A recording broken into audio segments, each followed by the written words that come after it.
have the stat cards coming up later, and they will show us the effect of the recent civil line economy changes on naval forces, more precisely the premium ships in realistic battles. And this is what I base my calculations on. And I have the USS Davis, which is very similar to the USS Moffett here, and it will demonstrate in an average game what we can earn without a booster. So here the changes were at the bottom of the stat card. You can see it. It's now 1,800% civil lines, coming from a changed modifier from 4.0 times 2.0 to now 6.0 times 2.0. And in the following, I want to make the calculations with premium account and without premium account. And I'm talking about a 300% booster on top of this as separate calculations, just to showcase how that actually affects the maximum civil line earning potential. I've talked about it in the past quite often, how you can obtain a 300% booster for free every day, twice, and it is detailed at the bottom of the Excel spreadsheet. So, the civil line economy changes are in effect for most tier 3 and tier 4 premium ships. Tech tree ships have not changed, and what Gaijin effectively have done, to give you the TLDR, is making the gap between the tier 4 tech tree ships and premium ships larger, from previously where you could earn 3/4 as much with a tier 5 tech tree cruiser. Now you can earn only half, but you still earn as much as before.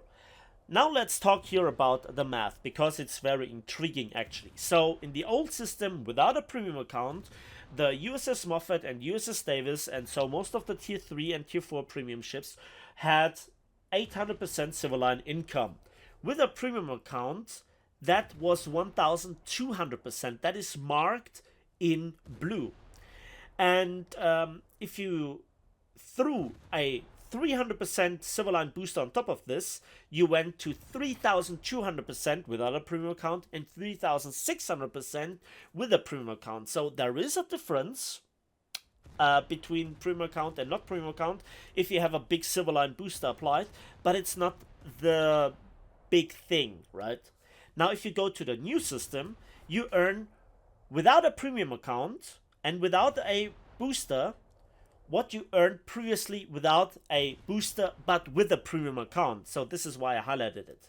The fun thing is now that with a 300% booster without a premium account, you earn now substantially more than in the old system with a 300% booster and with a premium account. And if you have a premium account and a 300% booster, it's just mind-boggling how much more you earn. It goes up to 5,400%. That is just insane. And at first glance, you think to yourself, wow, Gaijin is so nice to us, and this is a good change. And if you are the owner of a Moffett, Davis, or some other premium ships, yes, it's a good change, right? But I want to highlight two potential problems, and also highlight why Gaijin just simply don't understand their own game. How the statistics are flawed, which they base their, decisions for changes upon. So, first of all, I think that the first problem is that we will see a further increase of bot players. While Gaijin has lately done some changes to try to reduce the effects on bots or their effectiveness in battle to begin with, I don't think that this will stop people from trying to make bot programs. I'm not talking about the AI ships or the bot players that Gaijin fills the numbers with at late night gaming. No, I'm talking about players that use a bot program to automatically sail around, shoot randomly, hit something, and because we have such high modifiers, at the end of the day have something, and when they go back from work, from university, whatever, they have now a couple of millions more per day without really playing.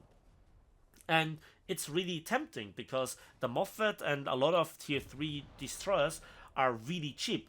For example, the Blagorodny for the Russians is currently also a really good deal. And that is the first problem. That will see probably a further increase in bot players because Gaijin made it more attractive.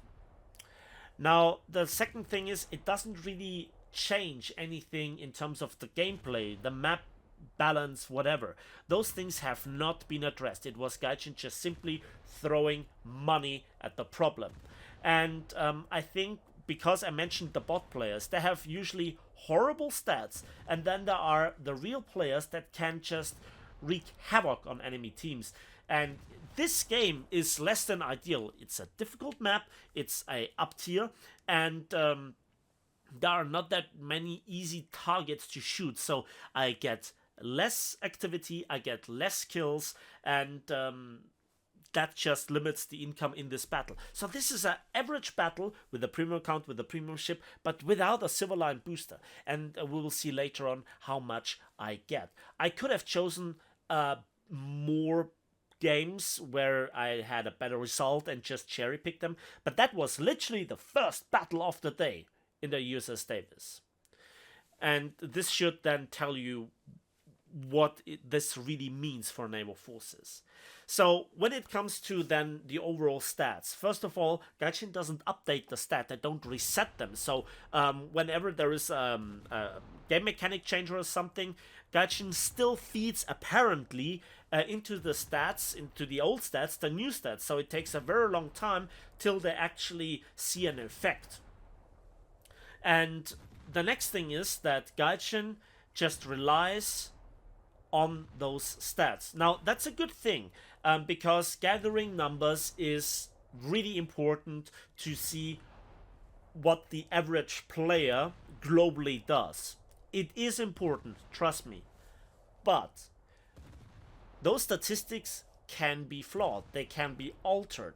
For example, if I play my E100 and I have high repair costs, and I see that I'm in an up tier, it's not a good map, and I see that I'm facing this and this nation, and it's very likely that I have no success, I just simply don't play the tank.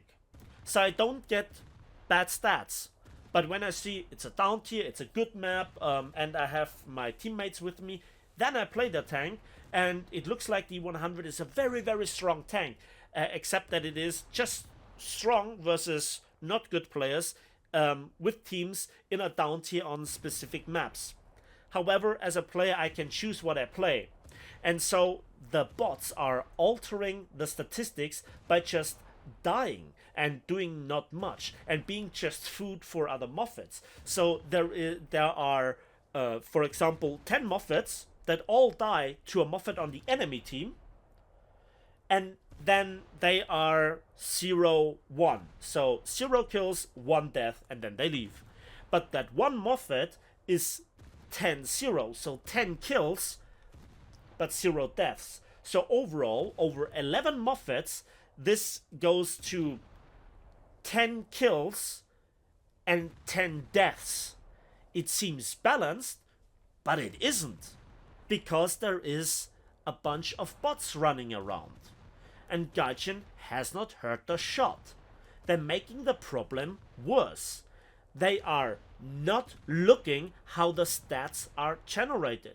They are blindly, foolishly looking only at the numbers without questioning how those statistics, how those numbers come to be. And the main reason is because they still don't play their own game, which they haven't since I think 2013. And even if, and here's the thing, that's the easy explanation, right? They don't play their game. But I think it would be so much more horrendously worse if they actually play the game and the game is in the stat that it is. I'm not quite sure which one is the worst of those two possibilities. Because so many issues, so many flaws are so obvious to a normal player, to a normal human being. I cannot imagine that they just go home, play the game, and say, yep, I'm fine with the product that I'm responsible for. But there is a third option, and I think that might be the more tragic one. Maybe the devs play their game. Maybe they're still really passionate about. Maybe they try to fix the system. Maybe they try to fix War Thunder, but they're not allowed to do. Because it's more profitable for the company, so for the 3, 4 guys at the top, to just add more new vehicles and more premiums and just feed the system, because people will buy regardless how bad the system is. Because here is another thing, and I've talked about this in the very far past quite often. It's good for a Gaijin if experienced players leave because they already have spent the money. The new player then not seeing any sort of criticism on the forums, by the way, good change there, Gaijin, they then continue to spend more than the old experienced player, which already has a couple of premiums. So new players mean more new fresh money, and they just get run through the mill just like the old veterans. And that's the sad part, because old veterans could make War Thunder the game of games, the game of all times. And again, it leads back to so much wasted potential. Yes, in the short run, it's a good change for the players. 220,000 civilians for only 5 kills and 5 assists.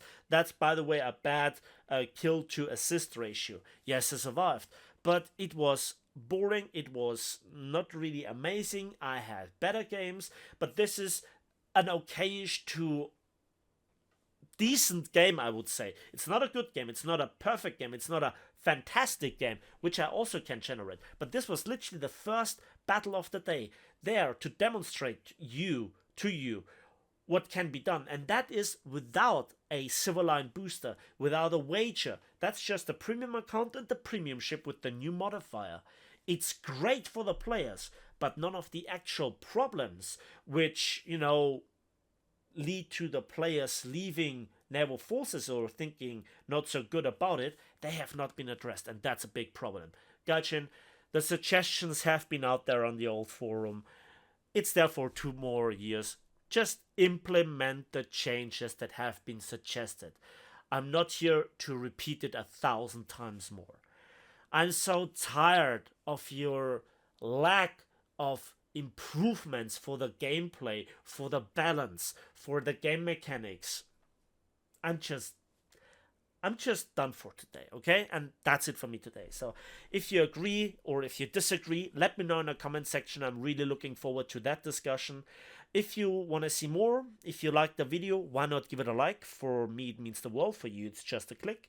Hit the bell and subscribe if you want to see more. And we'll see each other as usual on the battlefields, in the skies, and on the waves of War Thunder.